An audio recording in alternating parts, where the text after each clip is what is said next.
Good morning, Lighthouse. 2 Peter chapter 2 for our morning devotions today. And a good chunk of this is pretty confusing and is a frequently asked kind of question that I've dealt with before. Chapter 2, starting in verse about 4 to 8, has been one of our Friday questions in the past. So I'm going to put a link to that in the description below if you want to dig into, the book of Enoch and angels that are chained in hell and all of that kind of stuff. Well, we can get to that in another video. We've handled that in another video. But I'd like to just, if you were just reading this passage in, somebody that Peter wrote this letter to, and it was being read at your church, what would you hear? Because they would have understood all that stuff. That's context that they had that we really don't. And so they would have understood the difficult parts of this, the plain spoken, like the easiest part to understand is what I really want to deal with today, because while it's easy to understand, it's super important. The truth is that the words of God, the scriptures, are the most powerful words that humans have. And because they are so powerful, like any powerful thing, you might think that love is the most powerful, emotion, or the most powerful thing in our world might be, love or generosity or something like that. And because they are so powerful, they can be used for great good. Love can be just the most wonderful thing in the world and bless a lot of people and help and save and all of that stuff. A perverted version of love does the most damage, is the scariest, most destructive force in the world. The scriptures are like that. The words of God explained well and plainly, where God is glorified, Christ is honored. It's for his glory and the edification of the church. Man, the words of the scriptures can be just life-giving. At the same time, the words of the scriptures can be manipulated. Prophecy can be manipulated to be the most destructive force. Throughout the course of history, people have been controlled. They have been oppressed. They have been wounded. Civilizations have been destroyed, not by the scriptures, but by evil men who have used the scriptures in evil ways. And these kind of false teachers, man, this is a reality. It's still a reality in our world that Peter wants us to be aware of. And there's going to be some really good indicators in here of how you can tell a false teacher. It's not just somebody that you disagree with their theology. We're allowed to disagree on the finer points of the scriptures. There's lots of good discussion that might look like disagreement among brothers, but really is just discussion that we're trying to, all of us are seeking the mind of Christ.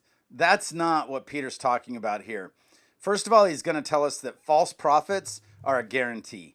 But false prophets also arose among the people, just as there will be false teachers among you who will secretly bring in destructive heresies, even denying the master who brought them, bringing upon themselves swift destruction. This is not a matter of if, it's a matter of how. There are going to be false teachers.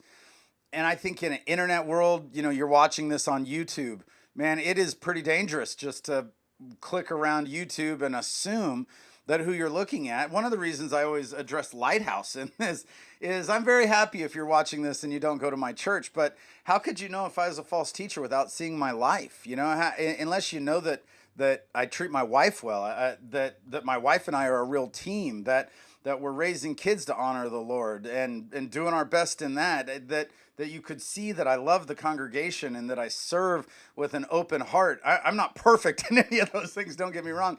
But unless you see God working in my life, how do you know whether I'm a false teacher or not? And that's the problem with just clicking around on YouTube is, man, unless you see people's lives, it's really hard to be shepherded by them. And Peter wants us to be extra careful. This is not a matter of, it could happen that false teachers will arise. No, Peter says, look, there were false prophets and there's going to be false teachers. So here's some things to be looking for. He says, and many will follow their sensuality. So sensuality is something we're looking for. A teacher who encourages you to experience all of the pleasures of this world without submitting them to Christ. And because of them, the way of truth will be blasphemed. And in their greed, they will exploit you with false words. So isn't it amazing how just human that sounds? People are going to use the words of God to exploit sensuality and to exploit greed. And again, this is not about a pastor making a salary. This is not even about a church leader writing a great book and making a good salary off it, growing in wealth. Many people, they have success in this world in the Christian community. They have a lot of wealth and they do a lot of good with it. You're going to have some discernment and say, okay, is this person leading us towards sensuality? Is this person acting out of gratifying his flesh? Is this person acting out of greed? Or is this a Bible teacher who is submitted to God? Man, we have to have our eyes open. So then verse 4 and following, it is this strange story about God didn't spare the angels and all of that. But at the end of the day, the big idea is, look, we don't have to worry about punishing the false teachers. God can do that. We should avoid them. We should not go to their church. We should not buy their books, whatever it is. But we can trust that they are not getting away with being a false teacher. And man, every Bible teacher should take this seriously. As I prepare to lead, I need to be saying, and I don't care if you're teaching Sunday school, if you're working with little ones or adults, if you're teaching at a Christian school, wherever it is, if you are presenting yourself as a teacher, do you remember James saying not many of us should be teachers? This is why. Man, we have to have the humility to say, man, greed is totally in me. Sensuality is totally in me. I have to die to that all the time and be sure that the only goal of my preaching, of my teaching, of conversations, of every email that you send, that the only goal is that much would be made of Christ and nothing would be made of me. And this is the call to anyone who would use the words of Christ, the words of the scriptures, because they are powerful. They can build people up and they can keep people in great terror. So those are the first two things Peter wants you to look out for. Anybody who's after their own greed, their own, building their own kingdom, and anybody who's using the words of God to increase their own sense of worldly sensuality or inviting people to that kind of life. Look at verse 10. And especially those who indulge in the lust of the defiling passions and despise authority. Okay, so not only are they inviting people into a sensual life, but they indulge in the lust of defiling passions. It's just such a common tale that a pastor would fall, or a church leader of some kind would fall to an affair, to some kind of indulging in passionate defilement. Man, that's a person that needs to be cared for, not a person that needs to be leading. So it's not so much that you're just looking for bad theology, you're looking for the lifestyle of a person. And I think this is huge to Peter, and it's so important to me too, that it's not just, can this person in an academic way describe what the scriptures are saying, is this person demonstrating the kind of life that we should all be demonstrating? So, and then the other thing, he says, they indulge in the lust of defiling passions and they despise authority. They're not submitted to anybody. Every pastor, every church leader has to have people they're submitted to. Jesus is the senior pastor at this church and I'm submitted to him. Also, we have leaders that I'm submitted to, and that needs to be true of everyone who is proclaiming the words of the scriptures. We have to be submitted to each other in love. So a leader, do you see the kind of person that Peter's telling us to watch out for? Somebody who's greedy, you're going to have to be able to discern that.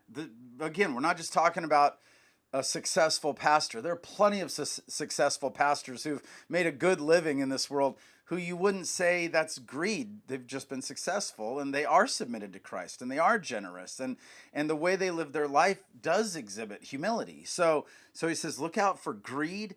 Look out for sensuality, look out for sexual passions that are out of control, and then look out for somebody who's not submitted to anyone. That if he's calling you, if a church leader is calling you to submit, they have to be somebody who is also submitted to authority. Not just that they have a Bible and they know they're right, but rather there's people that can speak into their lives. Bold and willful, they do not tremble as they blaspheme the glorious ones. Look down to verse 17, and Peter's going to say this is why it's so important.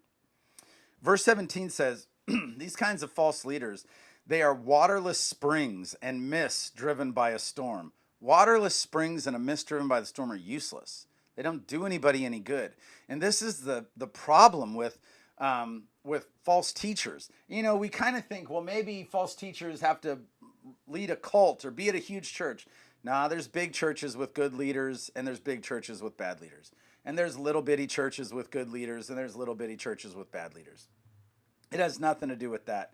But Peter says, look, these people that are greedy, that are all about their own lust and passions, they're useless. Nobody grows in those churches. Nobody who's listening to them, they might be puffed up academically, but they're not growing in love. For them, the gloom of utter darkness has been reserved. Oh, Peter says, look, you just avoid those folks. God will deal with them. The gloom of utter darkness is reserved for them. Hey, if you are teaching first and second grade Sunday school this week, we need to, or you're preaching to a mega crowd, we all need to take this seriously, that we would only serve out of a love for God, a love for his people. And there just wouldn't be any greed or self-promotion involved at all. For if they have escaped the defilements of the world through the knowledge of our Lord and Savior Jesus Christ, they are again entangled in them and overcome. And the last state has become worse for them than the first. Man, that's a scary thing. Peter's saying some of these leaders might have started off fine. They might have got out of Bible college or seminary or when they were young, leaders at their church identified them as somebody who could preach or serve in some way, preach, teach, serve in some way. And they started off with a good heart. But the enemies lured them away.